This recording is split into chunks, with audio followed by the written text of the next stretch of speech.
Hello and welcome back to Farmtastic CSA Cooking. My name is Tony and I'll be your host and tour guide as we travel some of New Jersey's certified organic farms in search of whatever ingredients are in season and bring them to our friend Chef Kim of Jammin Crepes in Princeton, New Jersey. Now in this episode, it's August. In our area, the food is just bountiful, tomatoes are just gorgeous, and we're gonna go visit Ironbound Farm in Asbury, New Jersey to see what they've got growing on.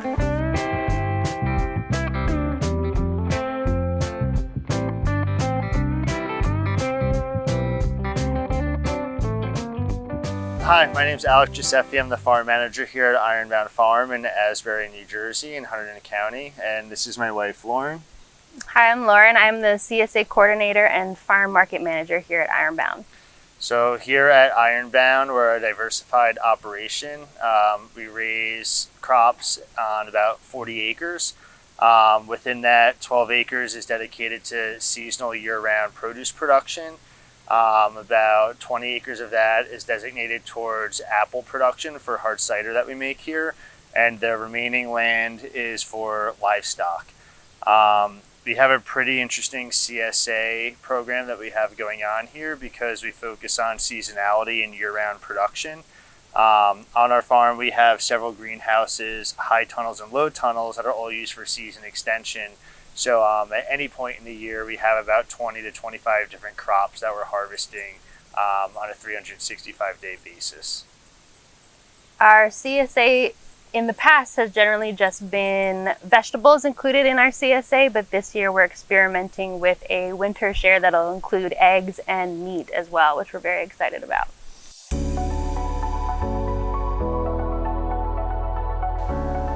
Hi, welcome back to Cooking with Your CSA. I'm Kim Rizk, one of the owners of Jammin Crepes, and if you are joining us for the first time, welcome. We've had some really great CSA cooking sessions inspired by all of this beautiful produce coming from the local organic farms. And the CSA box that we're looking at right now is from Ironbound Farm. And it's August here in New Jersey, and just the tomatoes are starting, which is super exciting. So we have a nice assortment of heirloom tomatoes, large ones and small ones, and beautiful basil as well. Some lovely fresh mint, which we're going to pair with our tomatoes, a really nice pairing. We have a really nice assortment of beets. Beets are such a great vegetable this time of year, and there's just an assortment, rainbow of colors, which is great. We have our summer squash, zucchini and yellow squash, some lovely fresh spring onions or scallions, and some nice Japanese style eggplant. Beautiful. So we're going to cook some really fun things today inspired by the August harvest. And the first thing that we're going to do is an herb infused oil. And we're going to use all this fresh basil, a basil oil. But again, it's a master recipe. So if you have other fresh green herbs, you can do that. Then of course, we're going to make a soup because we love soup at Jammin Crepes and all year round. We're going to make a sausage and cabbage soup. Yes, all this great, oh, that's right, I didn't show you the cabbage, but this great cabbage. And we've done some other things with cabbage over our lessons, but this time it's going to be a soup with a sausage and some really nice fresh dill from the garden. And then the third thing is we're going to make a wonderful sliced heirloom tomato salad with cucumbers, crunchy cucumbers from the farm, and we're going to finish it off with our lovely basil infused oil. So we're going to get started in just a couple minutes. So glad you're here to join us. This is our basil crop. We grow a specific variety of basil known as Devotion that was bred by Rutgers. And what's really special about this kind of basil is that it is downy mildew resistant, which is something that almost all basil varieties will get in New Jersey, which is pretty damp, hot, which makes it a great environment for breeding this downy mildew. So this resistant variety will last a lot longer than other varieties. So what we'll do in order to make sure that this basil crop stays looking fantastic for a long period of time is that we will periodically start to harvest all the flowers off of the plant. So this week in our CSA box, we were able to give a 2-pound bag of basil to all of our members to make bulk pesto to freeze for the winter. So what we'll do is we'll go in and we'll kind of chop down the basil, taking off all these flower pods. Once the plant starts to go to flower and seed, it starts to take its energy away from creating foliage and puts all of its energy into the seeds. So as we take all the flowers off the plants, they become bushier, they make more foliage, and we have a much longer and more vibrant basil crop.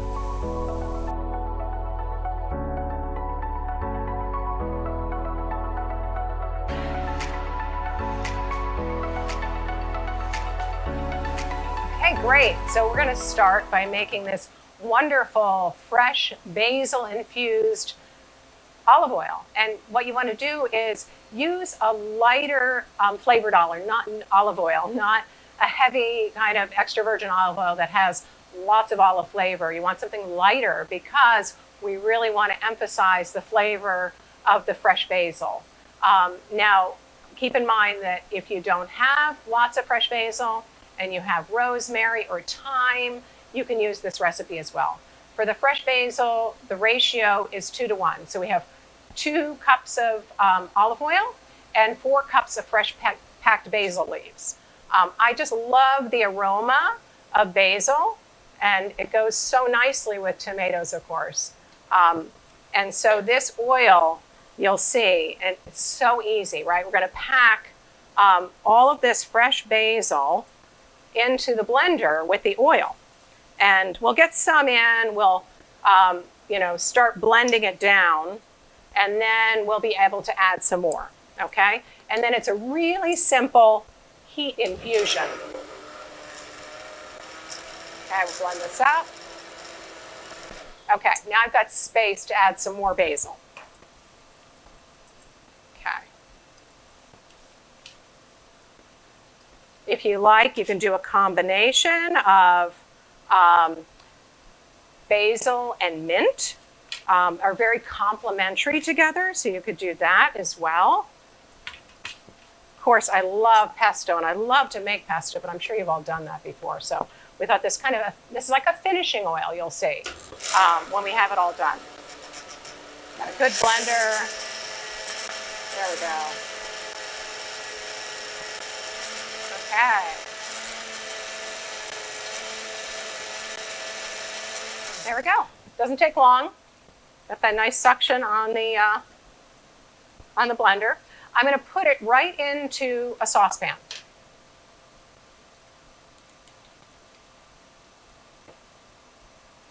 And you'll see that it's just blended up the herbs. So we've got this really nice kind of homogenized blend of the oil and the fresh herbs. We're going to put it on the stove now and just hit it with some heat for just like a minute, because we really want to just infuse. We need the heat to really infuse the flavor of the herbs. So we're going to put that on the stove now. Okay, here we go.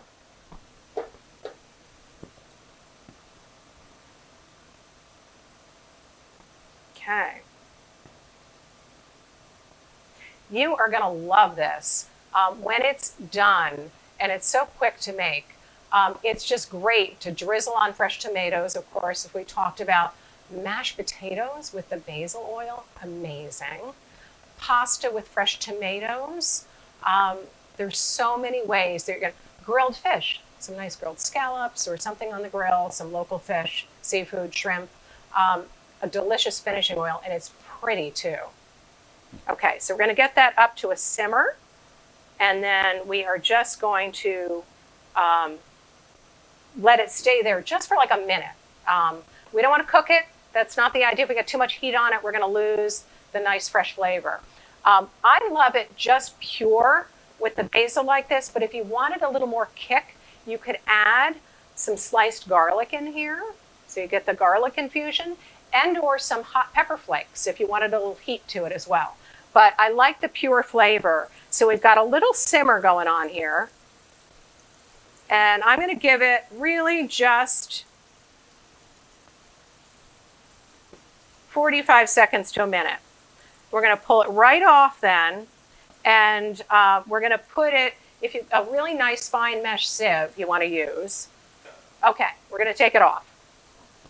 All right, so here we go. So you can see that got nice and hot, so we can get a real good infusion of those fresh herbs into the oil. You need the heat to do that. The next step, you want a fine mesh sieve. Put this right over here so you can see it, okay? And I might take it one step further if you have a paper coffee filter at home, because it's really nice to keep all the little particles off when you're doing a finishing oil like this. And it also, it keeps a little bit better as well if it doesn't have the kind of organics in it. So I'm gonna open this up a little bit. Do this, just kind of line my thing with this paper. Okay, here we go. So I'm gonna put this right in here. Here we go. A little bit at a time. And we're gonna let that sit. It's probably gonna take, actually, hand me that other filter. Do we have another filter over there? Might want one. It's not the end of the world if some of the herbs come out, but I really like, so it takes a little bit of time. I would say give it kind of a couple of hours, set it aside, and then we are actually gonna go to our next thing and cook some soup on the stove, a really nice sausage and cabbage soup. And in the meantime, we're gonna let our oil filter. So we get a nice, clean, pure, green basil oil. And it's gonna be great. Okay. We're gonna set that aside. You can see it's already starting to trickle down a little bit, but maybe you can't see it so well. I'm gonna show it to you when it's done, and we're gonna use it to finish our tomato salad, and you're gonna be amazed. And anybody you make this for is gonna be super impressed, including yourself. So let's go over to our soup next.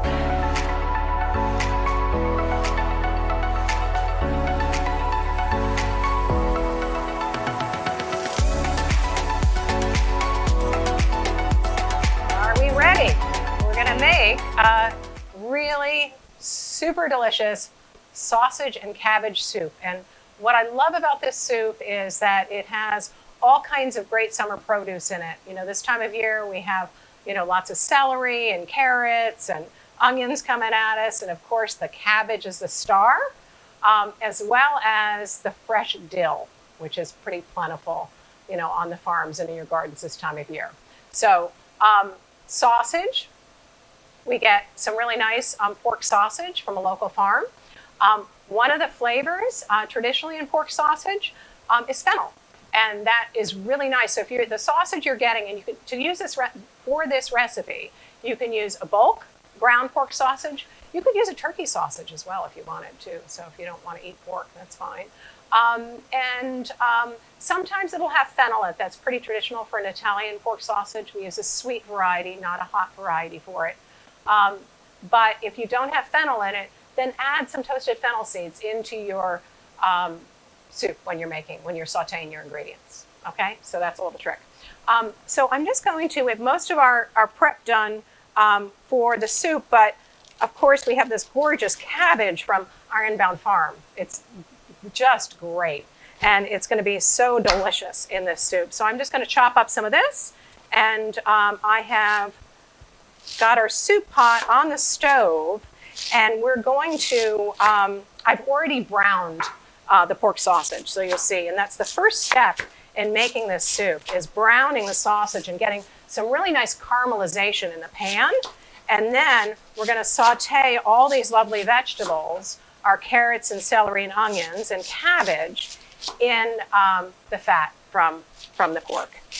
And that is super delicious. So I'm just gonna chop some of this. You just kind of do a coarse chop, and so I'm gonna saute and then just kind of melt right into the soup. So do this. Get some more of this done. Okay, there we go. Lots of good cabbage. Okay, super. So we're going to move over to the stove. I'm going to show you kind of how we have browned the pork sausage. And then I'm actually going to take it out of the pot and just leave the remaining fat in there to saute our vegetables. Okay, so that's the next step.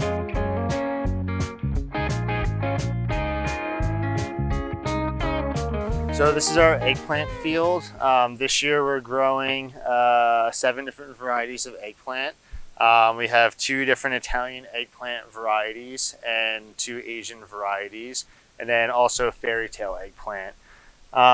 Eggplant to me pretty much all tastes the same from a flavor perspective. One of the main differences that you'll see between an Italian and an Asian eggplant is the amount of seed cavity that's in the inside. So a big, large Sicilian eggplant, when you cut it, there's going to be a lot of seeds and it's going to be a little bit softer in the inside. And you'll find that it might take a little bit longer to cook, or you want to salt that first to start to sweat out some of the bitterness that may come with it. Where a long Asian eggplant, like this one right over here, they're long and skinny. This is probably on the lower end of when we would harvest it. Sometimes they could be like almost like that size. But these you could just dice up or cut in half moons or coins and then saute them right away. And the skins are much thinner, so they'll cook pretty quickly. We also have some fairy tale eggplant that we could go over here and I'll show you what that looks like. Harvest, really actually when they're this size all the way up to this size. These are my personal favorite because they have a really thin skin similar to the Asian eggplant. And they're very sweet. So one of my favorite ways to cook this is just to cut it down the middle this way, and you can just score the flesh almost like in a grid pattern, and then put them flesh side down on a hot pan, and they caramelize really nicely. So you could add that to like pasta or any sort of roasted vegetable dish that you would normally be eating.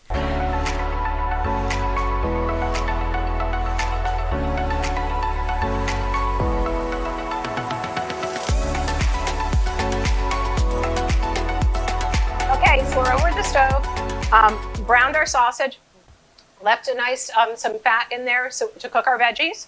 I'm going to pop in our onions right there, and our carrots and celery. Get some good heat going. We've got some garlic to get in there as well. It's about a 1/3 cup of garlic minced. Okay, and then we're going to get our cabbage in. Actually, I'm going to stir these things around. I'll get this going first. And what we're doing is really just kind of picking up all those nice browned caramelized bits from the sausage in here. Getting our garlic and our onions mixed around and really get all those flavors going. Going to put a little salt and pepper in here. We always kind of season a little bit along the way in our steps, right? Salt and pepper along the way to kind of pull out all the flavors here. And if I didn't have our pork sausage, we use a link pork sausage from a local farm, and we just take it right out of the casings and then brown it. Or you could use both, and then you don't have to worry about the casings. But we do it that way because it happens to be the sausage that we like that has the fennel in it. Okay, so we're getting this all going. Some nice heat in there. We're going to get our cabbage in. Again, a little more salt. Great. Okay. I'm going to stir that all in here.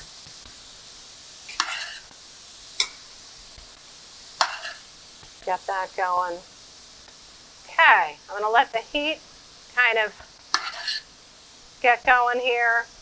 And then we're really just going to pour a nice fresh vegetable stock that we make in-house on top to coat everything. But I'm going to let it cook down a little bit more. We'll do the vegetable stock. Then we're going to add some nice fresh dill to season it, as well as, oh, I've got this, I'm going to put this nice cabbage in I cut too. The more the merrier on the cabbage. Cabbage is filled with so much liquid that it just really cooks down and melts in this soup, which is really nice.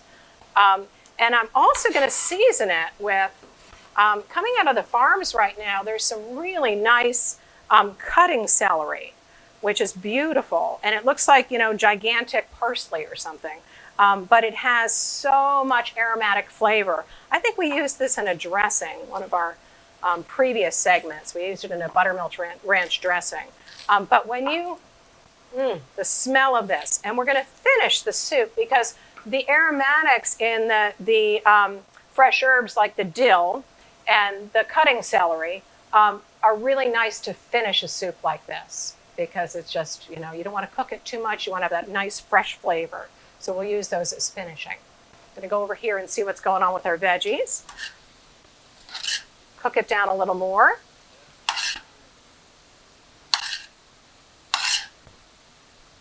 Okay.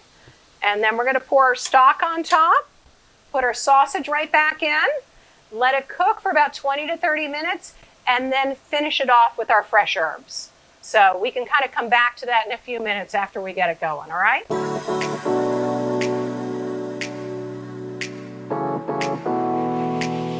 Okay, great. So I can smell that soup cooking, and the cabbage is just wilting down really nicely. So now that I'm getting towards the end of cooking time, before I add my stock in, I'm actually just going to get some of my nice fragrant aromatics, the cutting celery, all these leaves chopped up nicely, and some fresh dill.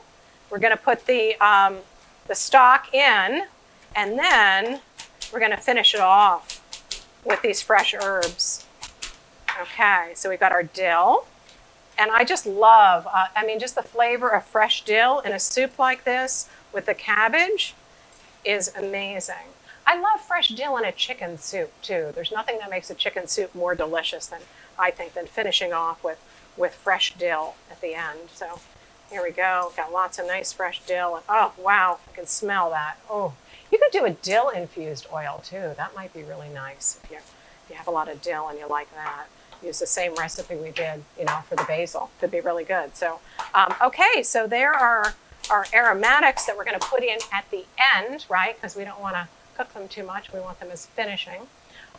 We're going to go over here to our pot on the stove and take a look. And wow, we've got everything cooked down. The cabbage is melting in here, really nice. And we are going to get our, well, first I'm going to put my sausage back in because, I don't know, sausage in this. You can, so delicious. Get that in there, a nice brown sausage. And our stock, our house-made veggie stock right on top. And we're just going to kind of do enough stock to cover. But you can, some people like a thinner kind of brothy soup. Others like it chunkier. Do what you like with that. I'm going to get everything in here, stirred together. Yummy. Look at that. You can just see all the chunks of nice garden carrots and celery and all of that nice cabbage in there. You see, it looked like so much cabbage, but it's just kind of wilted and cooked down. Really, really great. Okay, so we're going to pop the aromatics in here now. We've got our dill and our cutting celery. Get that right in there. Yum, all of that stuff. Stir it in. And wow, that's really just going to taste like yum, like a garden of deliciousness. That is so great. And I think that a bowl of soup any time of year, in the summertime, even when it's warm, it's just such a nice, nourishing meal. And it's such a great way to make use of the produce, like kind of extra produce you have coming in. The other thing that I wanted to say too is what we started doing is making like infused waters as well. So when you've got some extra, whether it's kind of celery or cucumbers, put them in a pitcher of cold water and just let the infusion in those waters. It's so nice. And add some fresh herbs in too. Have fun with it. spearmint, delicious in fresh water. So use your trimmings to do things. Make vegetable stock like we do. Every trimming we have, we just kind of make a vegetable stock for a soup the next day. So we're gonna let that come up to simmer, and then we're gonna taste it. Okay, so we're gonna serve our soup. We have the sausage and cabbage soup on the stove, and we can smell it here in the kitchen. And everybody's waiting, so we're gonna serve it. And remember, we seasoned it really nicely with the fresh dill and the cutting celery, and that aroma is just kind of permeating throughout the kitchen. So we're gonna get a bowl, show you how that is. Okay, and it's nice and chunky and just filled with all sorts of wonderful summer produce. And it really is a nice hearty soup with a really good broth, because we use our nice house-made vegetable broth. And we're gonna put that right on here. Yum. Of course, the perfect complement to this soup, in my humble opinion, would be a grilled heirloom tomato cheese sandwich. So try that.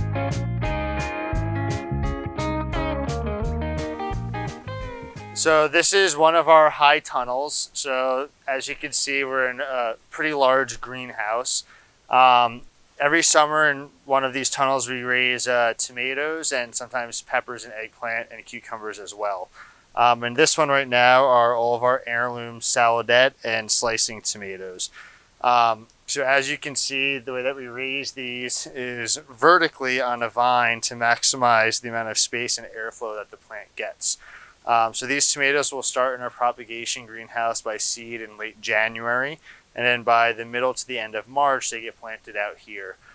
So we have this allows us to have tomatoes pretty early on in the season, almost a full 6 weeks before we're harvesting them in the field. And then come late August, even though the plants will still be alive and producing, we'll pull the plants out and turn this space into where all of our fall and winter greens are going to be planted for the following season.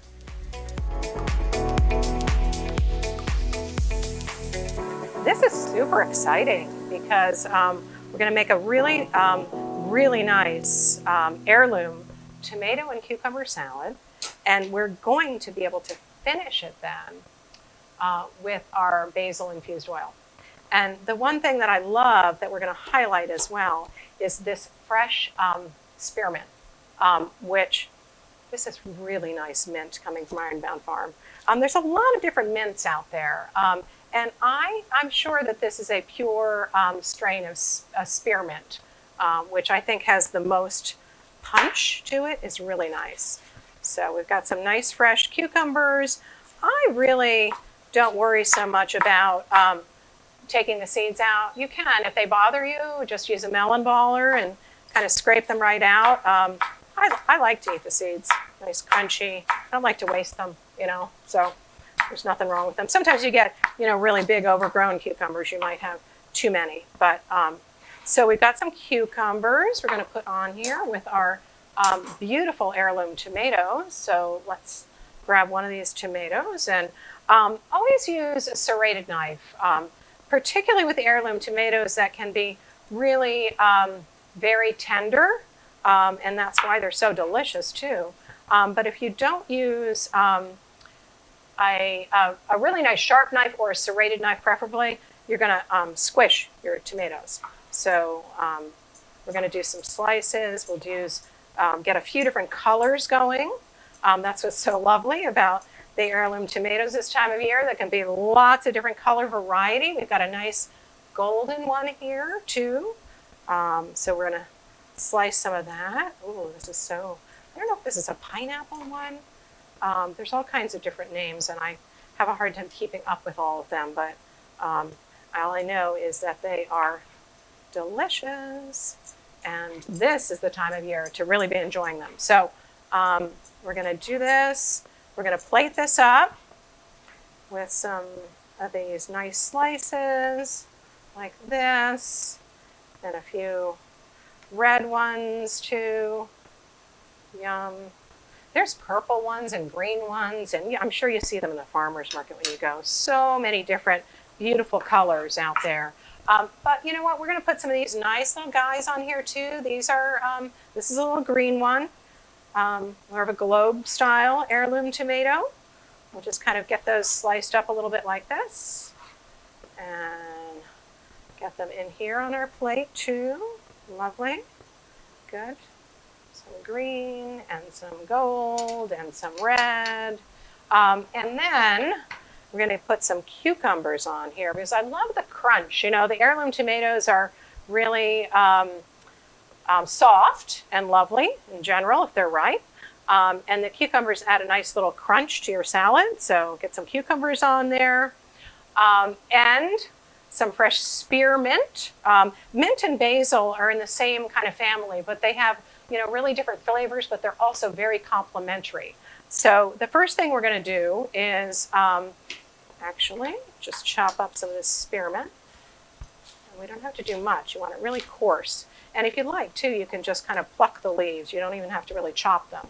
You don't want to bruise the mint too much. Kind of like basil, it will lose its charm very quickly and brown if you bruise it too much. So very coarsely, like this. So we've got that, and I can smell it, which is great. And then the other thing that I've done that I want to tell you about, which is a super nice accent on this salad, is I pickled, just a really quick pickle, some very thinly sliced red onion.